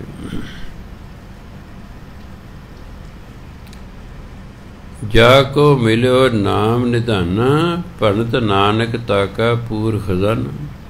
ਜਿਹਨੂੰ ਨਾਮ ਦਾ ਖਜ਼ਾਨਾ ਮਿਲ ਗਿਆ ਨਾ, ਕਹਿੰਦੇ ਉਹਦਾ ਖਜ਼ਾਨਾ ਤਾਂ ਹਮੇਸ਼ਾ ਹੀ ਭਰਿਆ ਰਹਿੰਦਾ ਹੈ। ਹੋਰ ਚੀਜ਼ਾਂ ਦਾ ਖਜ਼ਾਨਾ ਹੋਏਗਾ, ਆਪਾਂ ਵੰਡਦੇ ਰਹੀਏ, ਵਿੱਚੋਂ ਖਰਚਦੇ ਰਹੀਏ, ਮੁੱਕਦਾ ਜਾਏਗਾ। ਨਾਮ ਦਾ ਖਜ਼ਾਨਾ ਸਦਾ ਹੀ ਭਰਿਆ ਰਹਿੰਦਾ ਹੈ। ਖਾਵੋ ਖਰਚੋ ਰਲ ਮਿਲ ਭਾਈ, ਤੋਟ ਨਾ ਆਵੇ ਵੱਧ ਹੋ ਜਾਏ। ਇਹ ਨਾਮ ਦਾ ਖਜ਼ਾਨਾ ਜੇ ਵੱਧਦਾ ਹੀ ਜਾਣਾ। ਆਸਾ ਮਹਿਲਾ ਪੰਜਵਾਂ। ਮੈਨੂੰ ਯਾਦ ਮੈਂ ਚੌਥੀ ਸੀ। ਕਈ ਵਿਦਿਆਰਥੀ ਵਿਚਾਰੇ ਕਮਜ਼ੋਰ ਹੁੰਦੇ ਸਨ। ਪੁਰਾਣੇ ਜ਼ਮਾਨੇ ਟੀਚਰ ਵੀ ਜ਼ਿਆਦਾ ਸਖਤ ਹੁੰਦੇ ਸਨ। ਉਹਨਾਂ ਨੂੰ ਕੁੱਟ ਪੈਣੀ, ਮੈਨੂੰ ਤਰਸ ਆ ਜਾਣਾ। ਜਿੰਨੇ ਸਨ 7-8 ਬਹੁਤੇ ਕਮਜ਼ੋਰ, ਮੈਂ ਉਹਨਾਂ ਨੂੰ ਕਿਹਾ ਵੀ ਤੁਸੀਂ ਨਾ ਦੁਪਹਿਰੇ ਰੋਟੀ ਖਾ ਕੇ ਮੇਰੇ ਘਰ ਆ ਜਾਇਆ ਕਰੋ, ਮੈਂ ਤੁਹਾਨੂੰ ਹੋਮਵਰਕ ਕਰਾ ਦਿਆ ਕਰਾਂਗਾ। ਵੀ ਘੱਟ ਤੋਂ ਘੱਟ ਕੁੱਟ ਤੇ ਨਾ ਪਵੇਗੀ, ਯਾਦ ਪਈ ਤੁਸੀਂ ਆਪੇ ਕਰ ਲਿਓ। 15-20 ਦਿਨ ਇਸ ਤਰ੍ਹਾਂ ਬੀਤ ਗਏ। ਮੇਰੀ ਮਾਂ ਇੱਕ ਦਿਨ ਮੈਨੂੰ ਸੱਦ ਕੇ ਦੇ, ਪੁੱਤ ਕੀ ਇਹਨਾਂ ਨਾਲ ਮੱਥਾ ਮਾਰਦਾ ਰਹਿਣਾ ਹੈ, ਤੂੰ ਆਪਣਾ ਪੜ੍ਹ ਲਿਆ ਕਰ। ਮੈਂ ਨਹੀਂ ਬੇਬੇ, ਜਿਹੜੇ ਸਵਾਲ ਮੈਂ ਇਹਨਾਂ ਨੂੰ ਸਮਝਾ ਦਿਆਂਗਾ ਉਹ ਤਾਂ ਮੇਰੇ ਪੱਕ ਗਏ, ਕਿਉਂਕਿ ਮੈਂ ਕਿਸੇ ਦਾ ਟੀਚਰ ਹੋ ਗਿਆ, ਮੈਨੂੰ ਲਾਭ ਹੀ ਲਾਭ ਇਹਨਾਂ ਦਾ। ਇਹਨਾਂ ਇਹ ਵਿਚਾਰੇ ਕੁੱਟ ਤੋਂ ਬਚ ਜਾਂਦੇ ਨੇ, ਮੈਨੂੰ ਖੁਸ਼ੀ ਹੁੰਦੀ ਹੈ ਚਲ ਮੇਰੇ ਸਾਥੀਆਂ ਨੂੰ ਵੀ ਅੱਜ ਕੁੱਟ ਨਹੀਂ ਪੈ ਰਹੀ। ਇਹ ਵੀ ਮੇਰੇ ਧੰਨਵਾਦੀ ਨੇ, ਯਾਰ ਤੂੰ ਸਾਡਾ ਸਾਨੂੰ ਹੋਮਵਰਕ, ਪਿੰਡਾਂ 'ਚ ਪੁਰਾਣੇ ਜ਼ਮਾਨੇ ਟਿਊਸ਼ਨ ਤਾਂ ਹੁੰਦੀਆਂ ਕੋਈ ਨਹੀਂ ਸੀ, ਅਤੇ ਟਿਊਸ਼ਨ ਜਿਹੜਾ ਬੱਚਾ ਕਰਦਾ ਸੀ ਨਾ ਉਹਦੀ ਬਦਨਾਮੀ ਹੁੰਦੀ ਸੀ, ਇਹ ਨਲਾਇਕ ਹੈ ਇਹਨੇ ਟਿਊਸ਼ਨ ਰੱਖੀ। ਅੱਜ ਤਾਂ ਪਹਿਲੀ ਵਾਲੇ ਨੇ ਵੀ ਟਿਊਸ਼ਨ ਰੱਖੀ ਅਤੇ ਐਮ ਏ ਵਾਲੇ ਨੇ ਵੀ ਰੱਖੀ, ਹੁਸ਼ਿਆਰ ਨੇ ਵੀ ਰੱਖੀ, ਕਮਜ਼ੋਰ ਨੇ। ਅੱਜ ਕੱਲ੍ਹ ਨਹੀਂ ਕੋਈ ਬਦਨਾਮੀ ਹੁੰਦੀ ਵੀ ਇਹਨੇ ਟਿਊਸ਼ਨ ਰੱਖੀ ਹੈ, ਪਹਿਲਾਂ ਬਦਨਾਮੀ ਹੁੰਦੀ ਸੀ। ਖੈਰ, ਸੋ ਇਸ ਤਰ੍ਹਾਂ ਜੇ ਮੈਂ ਤੁਹਾਨੂੰ ਬਾਣੀ ਸਿਖਾਉਣਾ, ਮੇਰਾ ਤਾਂ ਕੁਛ ਨਹੀਂ ਘਟ ਰਿਹਾ, ਮੇਰੀ ਦੱਸੋ ਆਪਣੀ ਬਾਣੀ ਵਧੀਆ ਹੋ ਰਹੀ ਹੈ, ਤੁਹਾਨੂੰ ਵੀ ਫਾਇਦਾ, ਮੈਨੂੰ ਵੀ ਫਾਇਦਾ। ਕਥਾ ਕਰ ਰਹੇ ਇਸ ਨਾਲ ਮੇਰਾ ਕੁਛ ਘਟ ਨਹੀਂ ਰਿਹਾ, ਤੁਹਾਨੂੰ ਵੀ ਲਾਭ ਹੈ, ਮੈਨੂੰ ਵੀ ਲਾਭ ਹੈ।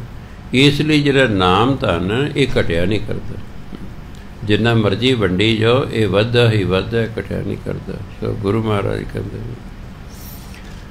ਆਸਾ ਮਹਿਲਾ ਪੰਜਵਾਂ, ਤੀਰਥ ਜਾਉ ਤਾਂ ਹੋਂ ਹੋਂ ਕਰਤੇ।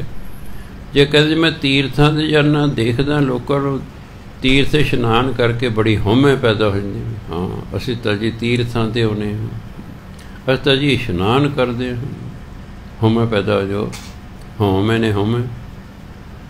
ਪੰਡਿਤ ਪੁੱਛੋ ਤਾਂ ਮਾਇਆ ਰਤੇ, ਜੇ ਪੰਡਤਾਂ ਨੂੰ ਪੁੱਛਦਾ ਉਹ ਮਾਇਆ 'ਚ ਰੰਗੇ ਹੋਏ ਹਨ, ਉਹ ਮਾਇਆ ਦੇ ਮੋਹ ਵਿੱਚ ਹਨ, ਉਹ ਮਾਇਆ ਦੀ ਖਾਤਰ ਸਭ ਕੁਝ ਕਰ ਰਹੇ ਨੇ। ਤੀਰਥ ਸਥਾਨ ਨ ਜਾਣੇ ਉਹ ਸੰਸਾਰ ਕੰਮਾਂ ਲਈ ਕਰ ਰਹੇ ਨੇ।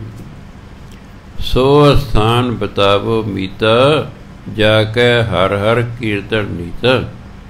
ਹੇ ਮਿੱਤਰੋ ਮੈਨੂੰ ਉਹ ਥਾਂ ਦੱਸੋ ਜਿੱਥੇ ਹਮੇਸ਼ਾ ਨੀਤਾ, ਹਮੇਸ਼ਾ ਹਰ ਹਰ ਕੀਰਤਨ, ਜਿੱਥੇ ਹਮੇਸ਼ਾ ਹਰੀ ਦੀ ਸਿਫਤ ਸਲਾਹ ਹੁੰਦੀ ਹੈ।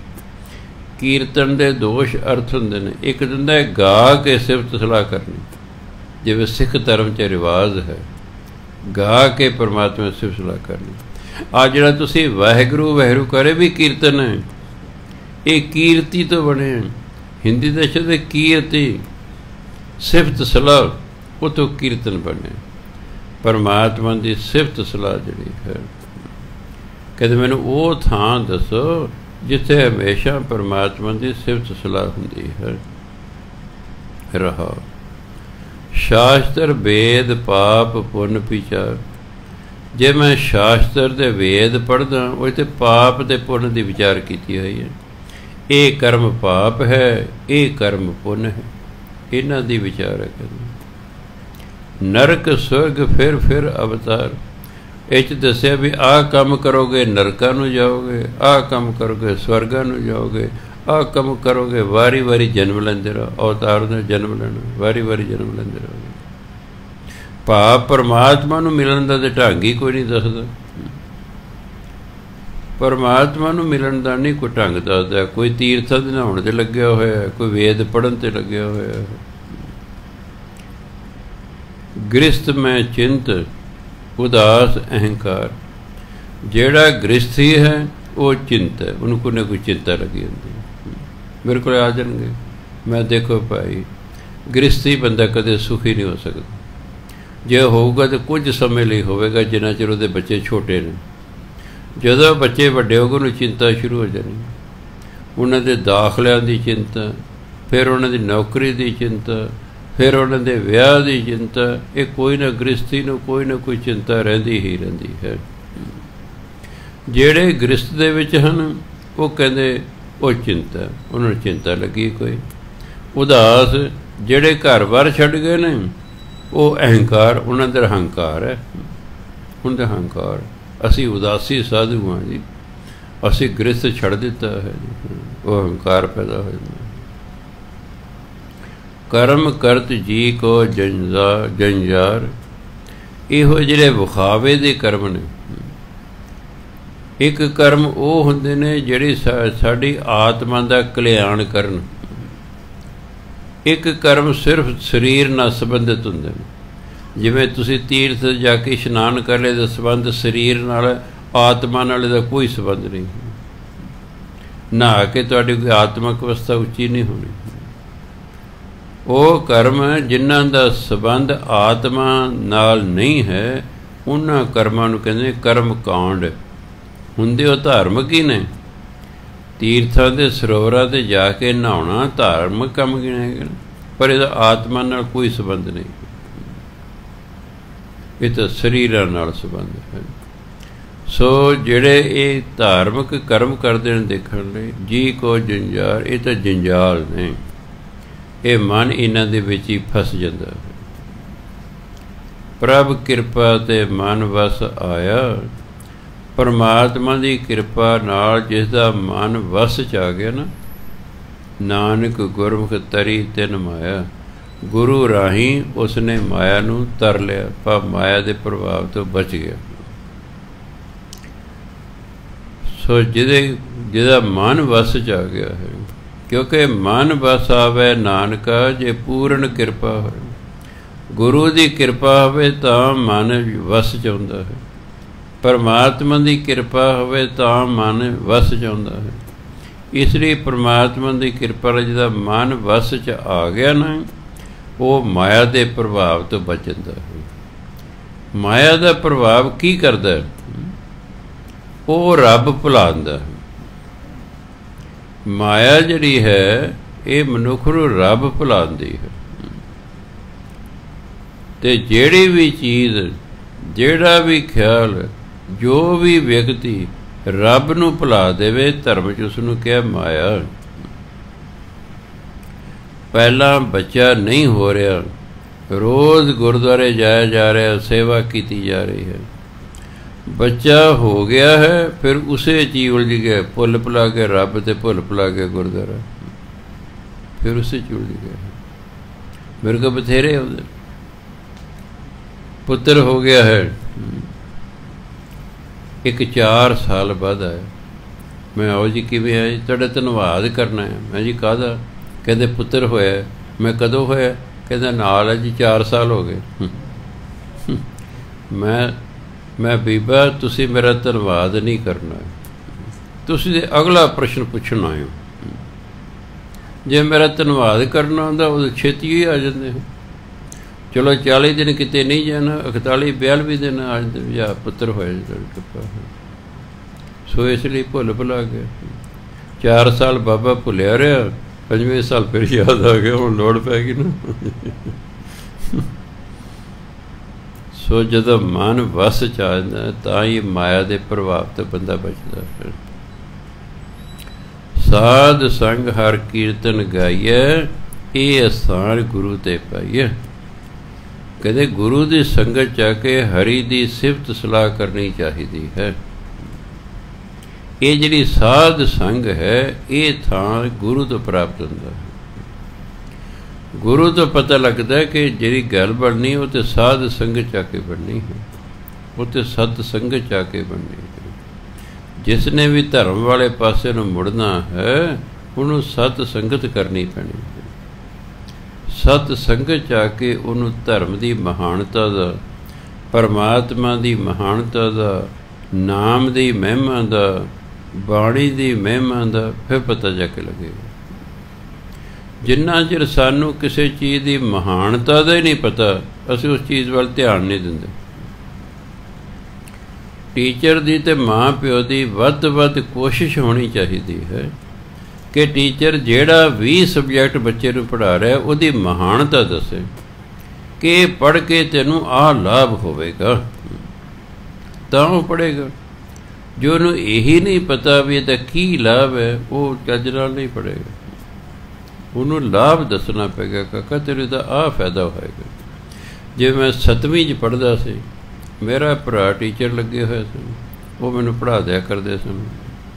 ਮੈਨੂੰ ਕਹਿੰਦੇ ਦੇਖ ਭਾਈ, 10ਵੀਂ ਤੱਕ ਤੇ ਜਿੰਨੇ ਸਬਜੈਕਟ ਨੇ ਸਾਰੇ ਪੜ੍ਹਨੇ ਪੈਣਗੇ। 11ਵੀਂ 'ਚ ਜਾ ਕੇ ਤੇਰੀ ਮਰਜ਼ੀ ਹੈ, ਤੂੰ ਕਿਸੇ ਵੀ ਸਬਜੈਕਟ ਨੂੰ ਛੱਡ ਸਕਦਾ ਹੈ। ਹਿਸਾਬ ਔਖਾ ਲੱਗਦਾ, ਹਿਸਾਬ ਛੱਡ ਸਕਦਾ ਹੈ। ਸਾਇੰਸ ਔਖੀ ਲੱਗਦੀ, ਸਾਇੰਸ ਨੂੰ ਛੱਡ ਸਕਦਾ ਹੈ। ਹਿੰਦੀ ਔਖੀ ਲੱਗਦੀ ਹੈ, ਹਿੰਦੀ ਨੂੰ ਛੱਡ ਸਕਦਾ, ਪਰ ਤੂੰ ਅੰਗਰੇਜ਼ੀ ਨੂੰ ਨਹੀਂ ਛੱਡ ਸਕਦਾ। ਇਹ ਜ਼ਰੂਰੀ ਹੈ, ਇਸ ਲਈ ਹੁਣੇ ਤੋਂ ਹੀ ਕਾਇਮ ਹੋ ਜਾ ਤੂੰ। ਜੇ ਤੇਰੀ ਅੰਗਰੇਜ਼ੀ ਵਧੀਆ ਹੋ ਗਈ, ਫਿਰ ਤੂੰ ਜਿੰਨਾ ਮਰਜ਼ੀ ਹੈ ਪੜ੍ਹ ਲਈ, ਕੋਈ ਬਾਕੀ ਸਾਰੇ ਸਬਜੈਕਟ ਸੌਖੇ ਨੇ। ਔਖੇ ਛੱਡ ਦਿਓ 11ਵੀਂ 'ਚ ਜਾ ਕੇ, ਸੌਖੇ ਰੱਖ ਲਓ, ਪਰ ਅੰਗਰੇਜ਼ੀ ਜ਼ਰੂਰੀ ਹੈ। इस तो बिना नहीं गल बननी। अंग्रेज चो फेल तो फिर फेल। तो जी नौकरियां ने वड्डियां वड्डियां वो भी अंग्रेजी पढ़न वालों को मिलदियां हैं। इसलिए बड़े ध्यान नाल सैर करन जाना तां भी मैंने टेंस रटाई जाने, ट्रांसलेशन कराई जाने, तुरदे फिरदे वो जाता है बना भी अंग्रेजी, वो आ रहा है बना दी अंग्रेजी, नाले सैर करी जाना घंटा, नाल मैंने इस तरह अंग्रेजी पढ़ाते रहना, क्योंकि उन्होंने महानता का पता सी। उन्हें भी मेरे मन च दृढ़ कराता। BA करन तो बाद मैं MA पंजाबी कर लगा, मैं ज्ञानी की है, भरा नूं पता लग गया।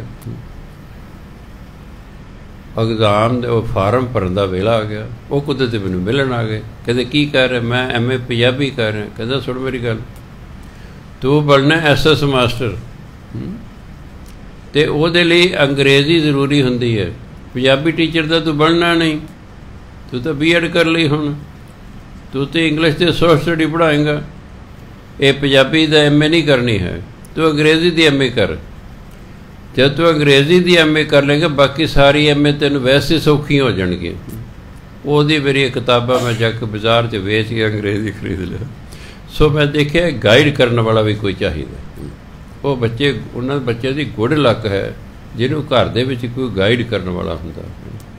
जे भरा मेरा मैनूं शहर ना लैके जांदा तो पिंड ते 10वीं का स्कूल सी, कॉलेज पता नहीं बापू बेबे ने पढ़ाउणा सी कि नहीं पढ़ाउणा सी, मैट्रिक रह तत्ता ठट्ठा ठट्ठा करते थे डंगरां नाल। होर इसलिए जिहड़ा पढ़िया लिखिया हुंदा है, जिहड़ा ज्ञानवान हुंदा है, वो दृढ़ करांदा रहिंदा बच्चे कि भाई इस चीज़ की महानता है। जिवें हुण होर सबजैक्टां की महानता हो गई, हुण कई प्रकार के फील्ड हो गए ने, फिर टीचर गाइड करता है जां फिर माँ प्यो जिहड़े पढ़े लिखे ने वो गाइड करते हैं, बई फलाने पासे नौकरियां ज़्यादा मिल सकदियां, तू इस पासे नूं जा। इसे तरी धर्म दे विच गाइडेंस की लोड़ है, वो है सत संगत। सत संगत दे विच आके सानू गाइडेंस मिलती है कि जीवन जिउणा किवें है, जीवन का उद्देश की है, ये सत्संग जाके पता लगता है। फिर नाम की महिमा, बाणी की महिमा, सिमरन की महिमा फिर सत्संग जाके पता लगती है। सो गुरु महाराज कहते आसा महला पंजवां, घर में सुख बाहर फुन सूखा, हर सिमरत सगल बिनासे दुख। हरी दा सिमरन करन नाल सगल बिनासे दुख, सारे दुख खत्म हो जाते हैं। हर बंदा सुख चाहुंदा है पर उन्हें पता नहीं सुख मिलेगा किवें। वो समझदा माया विच सुख है, माया दे अपने सुख ने, इस कोई शक नहीं, पर सारे सुख माया च नहीं है, सारे सुख माया च नहीं, सारे सुख परमात्मा के नाम विच हैं। इसलिए जब कहते सिमरन कीता सारे दुखों का नाश हो गया। फिर घर में सुख है, फिर चाहे तुम घर चो तां भी सुखी, बाहर फुन सुख है, जे बाहर चलेगे तां भी सुखी, क्योंकि नाम ने तो नाल ही जाना। जिवें सियाणे कहते हैं जेड़े घर भुखे वो लाहौर भी भुखे, किस्मत दे नाल ही जानी है ना। मैं तीजी च पढ़दा सी, कुदरती बेबे कोल बैठे थे, वो आ गया, मैं बेबे इत्थे आया जिहड़े घर भुखे और लाहौर भी भुखे। मैं की मतलब है? कहते मैं तेन सच्ची गल सुनानी। कहते जब मेरा विआह होया तो पाकिस्तान दे विच एक प्रसिद्ध सी गल कि जिन्हें लाहौर नहीं वेख्या जमे नहीं, और वाकई लाहौर वेखण वाला शहर है कि जिन्हें लाहौर नहीं वेख्या जमे नहीं। विआह तो कुछ महीनों बाद तेरे पिता जी मैनूं लाहौर लै गए, कि दोपहर तक असी लाहौर वेखते रहे, फिर थक गए, भुख भी लग गई। उस जमाने चाह नहीं सी होया करती, दुध ही पींदे सी लोग। मैनूं याद है 1954 साढ़े घर पहली बारी चाह बननी सी, नहीं तो बड़ी नहीं, 7 साल आके भी नहीं सी बनी इंडिया। खैर असी एक दुकान वेखी भी इत्थे भीड़ घट है, नाल दी दुकान ते भीड़ वध सी, उस दुकान ते घट सी। कहते असी उत्थे बह के भी चलो ਇੱਥੇ ਬੈਠ ਕੇ ਆਰਾਮ ਨਾਲ ਦੁੱਧ ਪੀਣਾ। ਅਸੀਂ ਕਹਿੰਦੇ ਭਾਈ 2 ਗਲਾਸ ਦੁੱਧ ਬਣਾ ਦਿਓ। ਚਲੋ ਅਸੀਂ ਆਰਾਮ ਨਾਲ ਪੀਂਦੇ ਰਹੇ, ਕਿਉਂਕਿ ਹੋਰ ਕੋਈ ਗਾਹਕ ਆਇਆ ਨਾ, ਭੀੜ ਹੈ ਨਹੀਂ ਸੀ। ਅੱਧਾ ਘੰਟਾ ਅਸੀਂ ਬੈਠੇ ਰਹੇ। ਮੈਂ ਭਾਈ ਨੂੰ ਕਿਹਾ ਵੀ ਵੀਰਾ, ਆਹ ਨਾਲ ਦੀ ਦੁਕਾਨ ਵੀ ਦੁੱਧ ਦੀ ਹੋਈ ਹੈ, ਉਹਦੇ ਕਿੰਨੀ ਭੀੜ ਹੈ, ਤੇਰੇ ਅਸੀਂ 2 ਹੀ ਹਾਂ, ਮੁੜ ਕੇ ਕੋਈ ਗਾਹਕ ਆਇਆ ਹੀ ਨਹੀਂ ਹੈ। ਕਹਿੰਦੇ ਭੈਣ ਜੀ ਆਪਣੀ ਆਪਣੀ ਕਿਸਮਤ ਹੁੰਦੀ ਹੈ। ਉਹ ਮੇਰਾ ਸੱਕਾ ਭਰਾ ਹੈ, ਨਾਲਾ ਦੁਕਾਨਦਾਰ ਮੇਰਾ ਸੱਕਾ। ਅਸੀਂ 2 ਭਰਾ ਹਾਂ।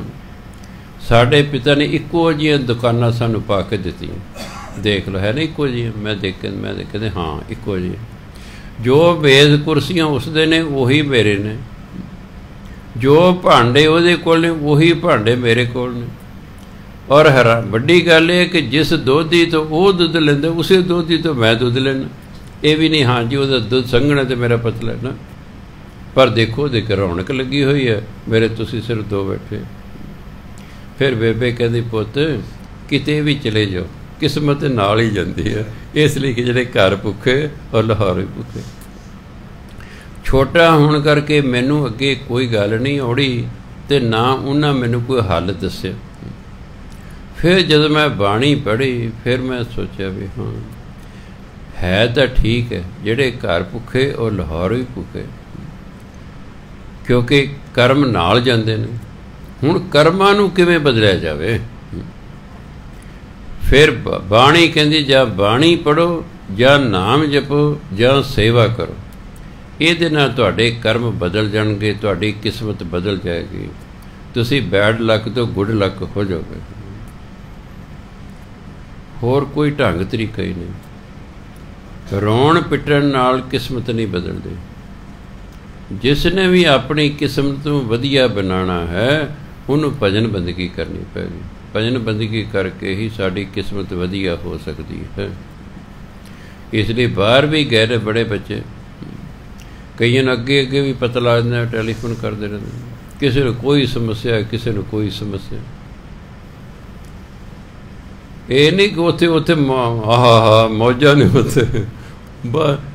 ਦੂਰ ਦੇ ਢੋਲ ਕਈ ਵਾਰੀ ਸੁਹਾਵਣੇ ਹੁੰਦੇ ਨੇ। ਢੋਲ ਦੂਰ ਵੱਜ ਰਿਹਾ ਨਾ, ਬੜਾ ਪਿਆਰਾ ਲੱਗਦਾ। ਉਹੀ ਢੋਲ ਕੋਲ ਆ ਕੇ ਵਜਾਲ ਕੇ ਕੀ ਯਾਰ ਰੌਲਾ ਪਾਇਆ, ਬੰਦ ਕਰ ਇਸਨੂੰ, ਖੜਕੇ ਬੰਦ ਕਰ। ਕਈ ਵਾਰੀ ਦੂਰੋਂ ਐਂ ਲੱਗਦਾ ਪਤਾ ਨਹੀਂ ਕਿੰਨੀਆਂ ਕੁ ਉੱਥੇ ਲੋਕ ਮੌਜਾਂ ਕਰਦੇ ਨੇ। ਕਿਸਮਤ ਨਾਲ ਹੀ ਜਾਂਦੀ ਹੈ। ਜੇ ਕਿਸਮਤ ਚੰਗੀ ਹੈ, ਇੱਥੇ ਵੀ ਵਧੀਆ, ਅੱਗੇ ਵੀ ਵਧੀਆ। ਜਿੱਥੇ ਮਰਜ਼ੀ ਚਲੋ, ਅਮਰੀਕਾ, ਕੈਨੇਡਾ, ਜਿੱਥੇ ਮਰਜ਼ੀ ਉੱਥੇ ਹੀ ਵਧੀਆ। ਜੇ ਭੈੜੀ ਹੈ ਤਾਂ ਇੱਥੇ ਵੀ ਭੈੜੀ ਅਤੇ ਉੱਥੇ ਵੀ ਭੈੜੀ। ਸਿਆਣਪ ਕੀ ਹੈ? ਤੁਸੀਂ ਜਿੱਥੇ ਵੀ ਹੋ ਉੱਥੇ ਹੀ ਆਪਣੀ ਕਿਸਮਤ ਬਦਲ ਲਓ, ਉੱਥੇ ਹੀ ਕਿਸਮਤ ਬਦਲ ਲਓ। ਸੋ ਉਹ ਹੈ ਬਾਣੀ ਪੜ੍ਹੋ ਜਾਂ ਨਾਮ ਜਪੋ, ਉਹਦੇ ਨਾਲ ਫਿਰ ਕਿਸਮਤ ਤਾਂ ਕਹਿੰਦੇ ਨੇ ਉਹ। ਘਰ ਮੈਂ ਸੁਖ ਬਾਹਰ ਫੁਨ ਸੁਖਾ, ਹਰ ਸਿਮਰਤ ਸਗਲ ਬਿਨਾਸੇ ਦੁੱਖ। ਸਿਮਰਨ ਕਰਨ ਨਾਲ ਘਰ 'ਚ ਵੀ ਸੁੱਖ, ਬਾਹਰ ਵੀ ਸੁੱਖ। ਸਿਮਰਨ ਕਰਨਾ ਦੁੱਖਾਂ ਦਾ ਨਾਸ ਹੋ ਜਾਂਦਾ। ਸਗਲ ਸੁਖ ਜਾਂ ਤੂੰ ਚਿਤ ਆਵੇਂ। ਹੇ ਪਰਮਾਤਮਾ, ਜਦੋਂ ਤੂੰ ਯਾਦ ਆਉਂਦਾ ਬਸ ਮੈਨੂੰ ਸਾਰੇ ਸੁੱਖ ਪ੍ਰਾਪਤ ਹੋ ਜਾਂਦੇ ਨੇ। ਪਰਮਾਤਮਾ ਦੀ ਯਾਦ ਵਿੱਚ ਹੀ ਸੁੱਖ ਹਨ। ਦੁਖੀ ਬੰਦੇ ਨੂੰ ਤੁਸੀਂ ਯਾਦ ਕਰੋ, ਤੁਸੀਂ ਵੀ ਦੁੱਖ ਮਹਿਸੂਸ ਕਰੋਗੇ। ਬਿਮਾਰ ਨੂੰ ਯਾਦ ਕਰੋ, ਤੁਹਾਨੂੰ ਖੁਸ਼ੀ ਨਹੀਂ ਹੋਵੇਗੀ, ਦੁੱਖ ਹੋਏਗਾ। ਕਿਸੇ ਖੁਸ਼ ਮਿਜ਼ਾਜ ਨੂੰ ਤੁਸੀਂ ਯਾਦ ਕਰੋ, ਕੁਝ ਸਮਾਂ ਖੁਸ਼ ਹੋ ਗਏ। ਹੋ ਸਕਦਾ ਤੁਹਾਡੇ 'ਚੋਂ ਪਹਿਲਾਂ ਛੋਟੇ 11ਵੀਂ 12ਵੀਂ 'ਚ ਇੱਕ ਕਵਿਤਾ ਹੁੰਦੀ ਸੀ ਵਰਡਸਵਰਥ ਦੀ, ਡੈਫੋਡਿਲਸ। ਉਹ ਕਿਤੇ ਜਿੱਥੇ ਬਹੁਤੇ ਫੁੱਲ ਸਨ ਗੇਂਦੇ ਦੇ, ਉਹ ਫੁੱਲਾਂ ਦਾ ਬਗੀਚਾ ਉਸਨੇ ਵੇਖਿਆ। ਉਹਨੂੰ ਬੜਾ ਚੰਗਾ ਲੱਗਾ, ਬੜਾ ਮਨ ਖੁਸ਼ ਹੋਇਆ। ਕਹਿੰਦਾ ਹੁਣ ਜਦੋਂ ਵੀ ਮੇਰਾ ਕਦੇ ਮਨ ਉਦਾਸ ਹੁੰਦਾ ਹੈ, ਮੈਂ ਆਪਣੇ ਮੰਜੇ 'ਤੇ ਪਿਆ ਹੋਏ ਉਹਨਾਂ ਫੁੱਲਾਂ ਦਾ ਧਿਆਨ ਧਰਦਾ, ਵਿਆਹ ਕਿੰਨੇ ਵਧੀਆ ਖਿੜੇ ਨੇ, ਕਿੰਨੇ ਸੋਹਣੇ ਲੱਗੇ ਨੇ। ਕਹਿੰਦਾ ਮੈਨੂੰ ਆਪਣਾ ਦੁੱਖ ਭੁੱਲ ਜਾਂਦਾ। ਜਿਹੋ ਜਿਹੇ ਤੁਸੀਂ ਯਾਦ ਕਰੋਗੇ ਉਹਦਾ ਪ੍ਰਭਾਵ ਪੈਂਦਾ ਹੈ।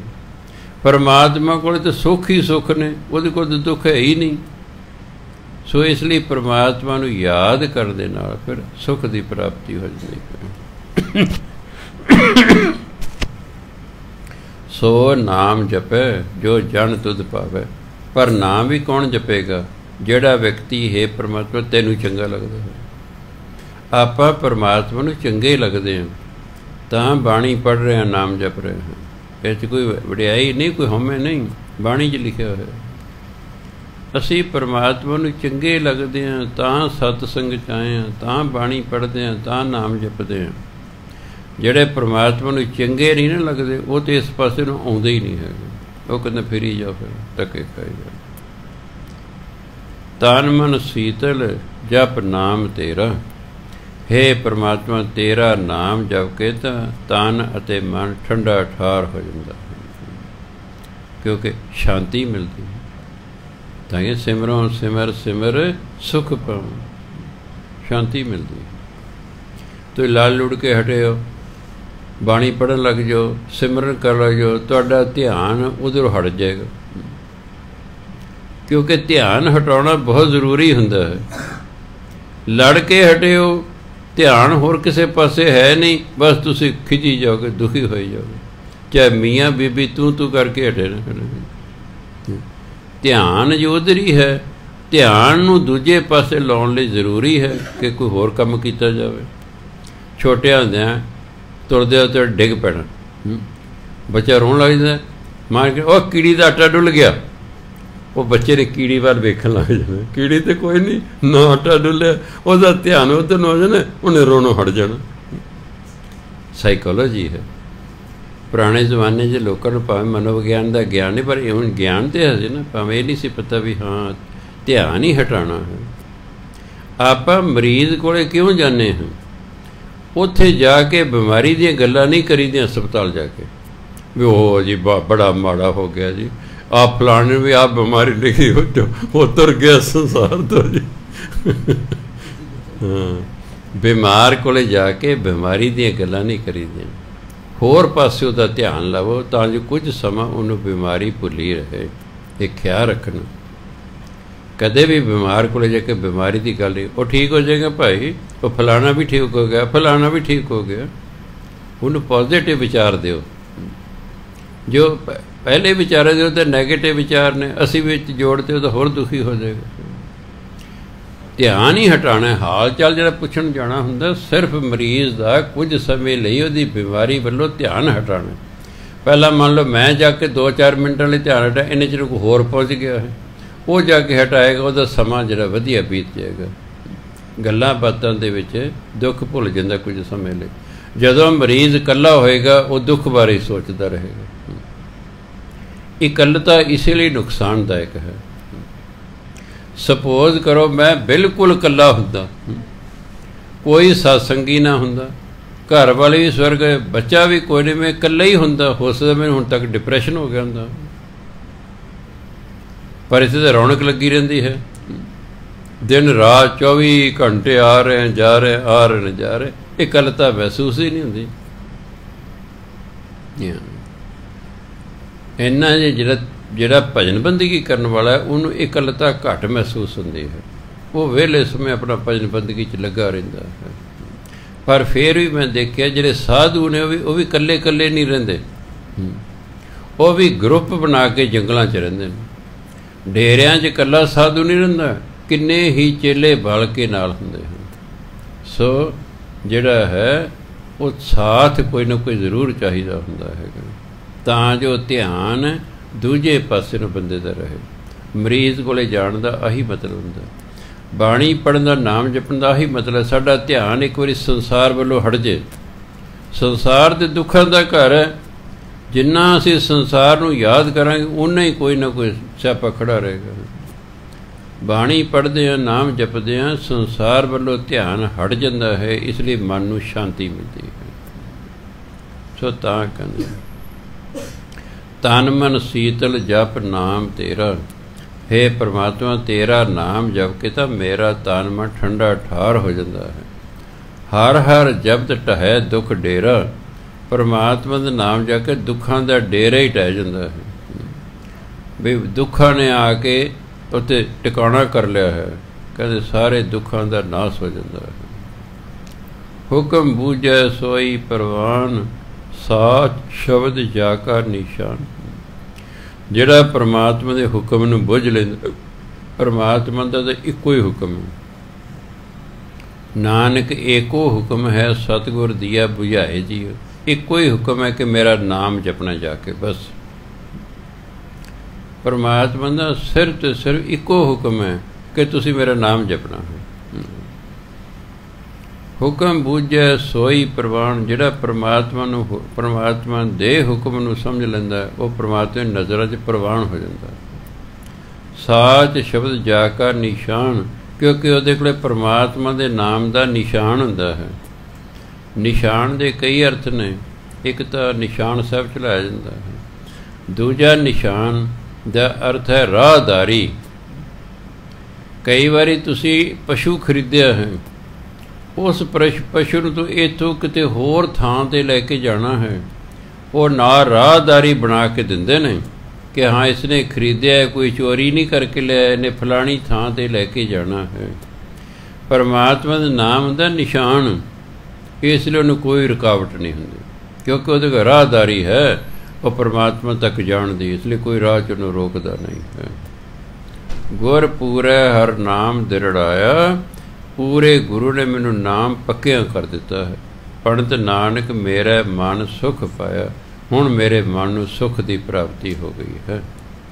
ਨਾਮ ਦ੍ਰਿੜ ਹੋ ਗਿਆ, ਨਾਮ ਜਪੀ ਜਾਂਦਾ, ਜਪੀ ਜਾਂਦਾ, ਜਪੀ ਜਾਂਦਾ, ਅਖੀਰ ਨੂੰ ਮਾਨਸਿਕ ਸੁਖ ਪ੍ਰਾਪਤ ਹੋ ਜਾਂਦਾ ਹੈ। ਜਿੰਨੀਆਂ ਸਰੀਰਕ ਬਿਮਾਰੀਆਂ ਨੇ, ਇਹਨਾਂ 'ਚ ਬਹੁਤੀਆਂ ਮਨ ਨੂੰ ਪਹਿਲਾਂ ਲੱਗਦੀਆਂ ਨੇ। ਪਹਿਲਾਂ ਸਾਡਾ ਮਨ ਬਿਮਾਰ ਹੁੰਦਾ ਹੈ, ਫਿਰ ਸਰੀਰ ਬਿਮਾਰ ਹੁੰਦਾ ਹੈ। ਜਦੋਂ ਮਨ ਹੀ ਤੰਦਰੁਸਤ ਹੈ, ਫਿਰ ਸਰੀਰ ਬਹੁਤ ਹੱਦ ਤੱਕ ਤੰਦਰੁਸਤ ਰਹਿੰਦਾ ਹੈ। ਸੋ ਇਸ ਲਈ ਭਾਈ ਜਿੰਨਾ ਵੀ ਸਮਾਂ ਮਿਲਿਆ ਕਰੇ, ਭਜਨ ਬੰਦਗੀ ਕਰੋ। ਆਪਣਾ ਕੰਮ ਧੰਦਾ ਤਾਂ ਕਰਨਾ ਹੀ ਕਰਨਾ ਹੈ, ਉਹ ਤਾਂ ਅਸੀਂ ਕੰਮ ਧੰਦਾ ਤਾਂ ਕਰਨਾ ਹੀ, ਤਾਂ ਹੀ ਮਾਇਆ ਕਮਾਵਾਂਗੇ, ਪਰਿਵਾਰ ਪਾਲਾਂਗੇ, ਨਾਲ ਨਾਮ ਜਪਣਾ ਹੈ। ਸਾਰੀ ਸੰਗਤ ਨੂੰ ਬੇਨਤੀ ਕੀਤੀ ਜਾਂਦੀ ਹੈ ਕਿ ਕੱਲ੍ਹ ਨੂੰ ਪੰਚਮ ਪਾਤਸ਼ਾਹ ਦਾ ਸ਼ਹੀਦੀ ਦਿਹਾੜਾ ਹੈ। ਆਪਾਂ ਨੇ 6 ਅਖੰਡ ਪਾਠ ਸਾਹਿਬ ਸ਼ੁਰੂ ਕਰਨੇ ਹਨ। ਇਸ ਲਈ ਕੱਲ੍ਹ ਅਤੇ ਪਰਸੋਂ 2 ਰਾਤਾਂ ਕਥਾ ਨਹੀਂ ਹੋਵੇਗੀ, ਮੁੜ ਕੇ ਐਤਵਾਰ ਨੂੰ ਕਥਾ ਹੋਵੇਗੀ। ਸੋ ਸਾਰਿਆਂ ਨੇ ਆਪਣੀ ਆਪਣੀ ਡਿਊਟੀਆਂ ਯਾਦ ਰੱਖਣੀਆਂ। ਵਾਹਿਗੁਰੂ ਜੀ ਕਾ ਖਾਲਸਾ, ਵਾਹਿਗੁਰੂ ਜੀ ਕੀ ਫਤਿਹ।